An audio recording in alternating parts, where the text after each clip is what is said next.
Parlare di comfort dentro un simile dispositivo sembra fuori luogo, invece è quello che garantisce la nuova risonanza magnetica di un celebre istituto di cura a Padova, il cui investimento di 2 milioni di euro costituisce il primo passo di un piano quinquennale di espansione, a sua volta espressione del rinnovamento di questa struttura storica della città euganea, fondata nel 1956. Il nuovo impianto integra il servizio di radiologia con TAC, tomografia assiale computerizzata, ed il mammografo digitale 3D con tomosintesi, sistema che consente una ancor migliore e definita interpretazione radiologica. Si tratta di una tecnologia assolutamente nuova e rivoluzionaria per la sanità del Veneto, dotata di un gantry, cioè un tunnel più largo del normale di una decina di centimetri. Questo consente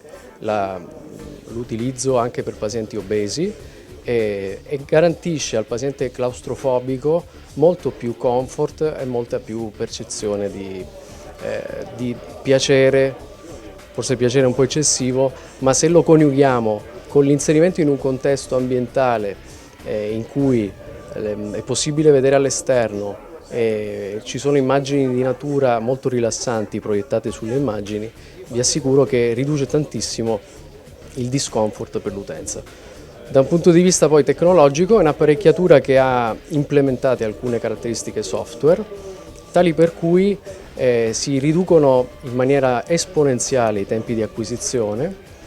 garantendo quindi anche lì l'esecuzione di esami molto più brevi, e riduce tantissimo la rumorosità che generalmente caratterizza gli studi di risonanza. La struttura rientra in un network, una rete, cioè costituita da un sistema tecnologico digitale che integra realtà territoriali poliambulatoriali più e meno complesse con la sede cittadina. Noi in pratica qui vogliamo fare un grosso investimento perché porteremo di là tutta la parte tecnologica, quindi tutto il reparto operatorio, tutta la parte diagnostica, e dopodiché ci sarà un ampliamento della parte del poliambulatorio e di altri servizi che oggi in Villa Maria non riusciamo a fare. A livello veneto abbiamo un gruppo che ormai supera le 26 strutture. La casa di cura padovana è destinata addirittura a raddoppiare con un investimento di 20 milioni di euro grazie allo smantellamento di una adiacente grossa realtà commerciale dismessa, qualcosa come 6.000 metri quadrati, che ospiteranno tutta l'area tecnologica con chirurgia, ambulatori,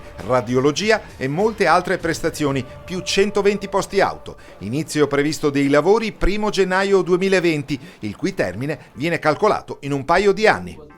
L'obiettivo è avvicinarsi quanto più possibile ai risultati della sanità pubblica, anche alla luce dell'approvazione delle cosiddette schede ospedaliere da parte della Regione Veneto, nell'ottica di uno sviluppo che già vede la Casa di Cura Padovana ai vertici delle strutture private in termini di gradimento dell'utenza non soltanto cittadina e veneta, ma addirittura da altre aree d'Italia, Meridione in particolare. Oggi l'offerta di servizi della struttura ha raggiunto livelli di eccellenza assoluti e gli investimenti di cui si è parlato guardano ad una crescita garantita anche dalla solidità del citato network, di cui proprio questa realtà costituisce il punto più alto in termini di complessità operativa. 140 sono i posti letto autorizzati per ricoveri in convenzione e in regime privato. L'attrattività della casa di cura è garantita dall'assoluta attenzione al paziente, che qui trova un'accoglienza e un comfort brillantemente sostenuti dall'estrema professionalità del personale medico e paramedico. Il poliambulatorio dispone di tecnologie all'assoluta avanguardia nel settore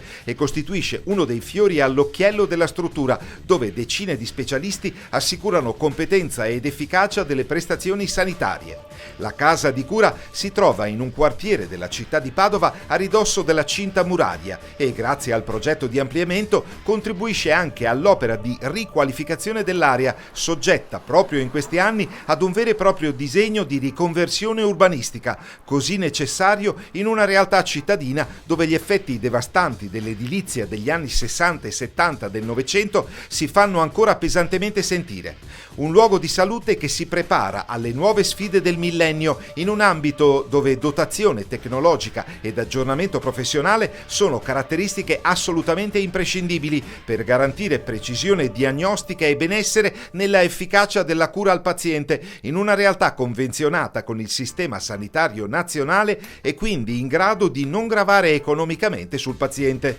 per vivere il presente con basi solide verso un orizzonte di grandi prospettive.